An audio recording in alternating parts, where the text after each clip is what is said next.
जय हिंद साथियों। ओबीसी जो चयनित शिक्षक हैं जिनके ज्वाइनिंग लेटर रोक दिए गए हैं उन्हीं के बारे में चर्चा कर रहे हैं। देखिए बच्चों, आज तक जो भी काम हुआ है यानी 15 तारीख से जो भी आंदोलन हुए हैं, 15 या 16 तारीख से जो भी आंदोलन हुए हैं उनके अपनी अपनी जगह पर अपने अपने प्रभाव देखने को मिले हैं। कुछ बच्चों ने ज्ञापन देना उचित समझा, कुछ बच्चों ने आंदोलन करना उचित समझा। हम लोगों ने लगभग जितना जो कर सकता था सभी ने सब कुछ किया। यानी बीजेपी कार्यालय का अपन लोगों ने घेराव किया है, इसके अलावा सीएम हाउस का घेराव किया है,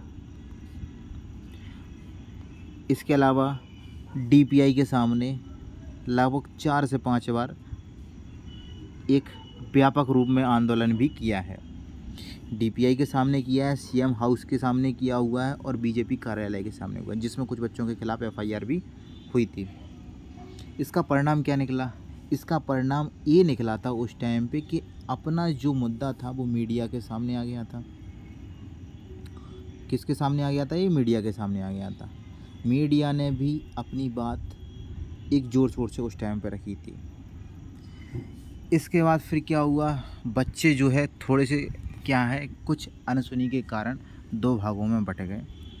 इसके बाद जो प्रभाव पहले हो रहा था वो प्रभाव उस तरीके से ना हो जाके वो पूरी प्रक्रिया ज्ञापन में जाके कन्वर्ट हो गई। यानी अब बच्चे क्या कर रहे हैं? अब बच्चे जा रहे हैं जगह जगह ज्ञापन दे रहे हैं, जगह जगह जा पे ज्ञापन दे रहे हैं। जैसे कि अभी गुना में कुछ लड़कों ने मुख्यमंत्री को ज्ञापन दिया है।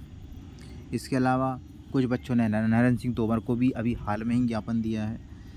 तो उन लोगों के द्वारा बोला जा रहा है, जिन मंत्रियों को ज्ञापन दिए जा रहे हैं उनके द्वारा बोला जा रहा है कि भाई कुछ करते हैं, लेकिन अभी तक जो सामने आया है वो कुछ इतना ज़्यादा प्रभावी नहीं आया है कि अपनी जिससे बात बन सके। तो अब बात आती है भाई अपने को करना क्या है? करना क्या है? तो एक बात तो ये है, यात्रा जो कि अभी लड़के चर्चा कर रहे हैं, एक प्लानिंग के साथ यात्रा करने की बात कर रहे हैं। दूसरी बात ये है कि सीएम का जहाँ जहाँ अभी दौरा चल रहा है वहाँ एक रणनीति बनाई जाए कि भाई अपने को जो है ज्ञापन उन तक एक विशेष रूप से, यानी जो भी वहाँ के नेता हों, विधायक हों, मंत्री हों, जो अपने परिचित के हों, जिनको हम जानते हों, ऐसा एक ना एक कोई ना कोई होता है। हर एक क्षेत्र का एक कोई ना कोई एक विशेष नेता होता है जिसकी पकड़ वहाँ तक मुख्यमंत्री तक होती है। उनके माध्यम से हम डायरेक्ट अगर सीएम तक मुलाकात होती है, जब यही बात 4 से 5 बार, 8 से 10 बार उनके कानों तक जाती है तो कहीं ना कहीं वो प्रभावी होती है। इस चीज़ को सब मानते हैं। और अभी क्या है, चुनाव पास में है। चुनाव पास में होने से क्या होगा, क्योंकि सीएम का जनसंपर्क यात्रा है तो जनसंपर्क हो रहा है, तो उसमें मिलना काफ़ी हद तक आसान होता है अपेक्षा किसके? सीएम हाउस में मिलने के। क्योंकि अगर सीएम हाउस में इनको मिलाना होता तो ये डायरेक्ट ही मिला देते। अगर सीएम हाउस में इन लोगों को मिलाना होता, जो जिस दिन सीएम हाउस का घेराव किया था, प्रयास अपने अपने करते रहिए जिस लेवल पे जो भी करना है। देखो, यात्रा भी अपनी जगह प्रभावी है। अगर उसकी परमिशन मिलती है, उसकी रणनीति बनती है तो वो आपको बता दी जाएगी। और यात्रा के अपने बेनिफिट हैं। कई लोगों ने जो पहले कई मुद्दों को रख के यात्राएं की हैं उनको सामने लाभ भी मिले हुए हैं, उनके काम भी हुए हैं। तो यात्रा का लाभ भी अपनी जगह बहुत बेनिफिट है, लेकिन इसके लिए एक परमिशन लेनी होती है जो कि अभी तक नहीं मिली है। अगर परमिशन मिलती है तो यात्रा भी बड़ी बेनिफिट रहेगी। हो सकता है मुख्यमंत्री से सीधी सीधी मुलाकात हो जाए अपने मुद्दे को लेके।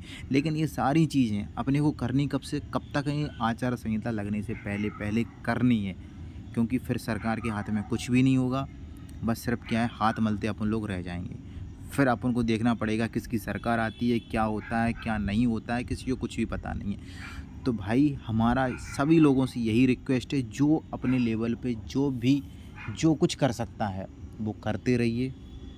हिम्मत हार के मत बैठिए।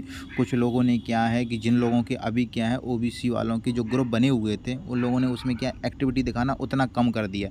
तो भाई लोग एक्टिविटी दिखाइए, सामने आइए, मुलाकात करिए मंत्रियों से, अपनी बात रखिए, तभी जाके बात बन सकती है। और अपना जो मुद्दा है वास्तव में संज्ञान में है, उसके ऊपर काम चल रहा है। अगर थोड़ा सा प्रेशर और डाला जाता है तो उसको बनने से कोई भी नहीं रोक सकता है। पूरा का पूरा वो काम होगा और चुनाव से पहले होगा। तो भाइयों पॉजिटिव रहिए, एकजुट हो जाइए और अपने प्रयास में बिल्कुल 100% एफर्ट के साथ लग जाइए। बिल्कुल आपका काम जो है वो 100% होना ही होना है, इसको कोई नहीं रोक सकता है।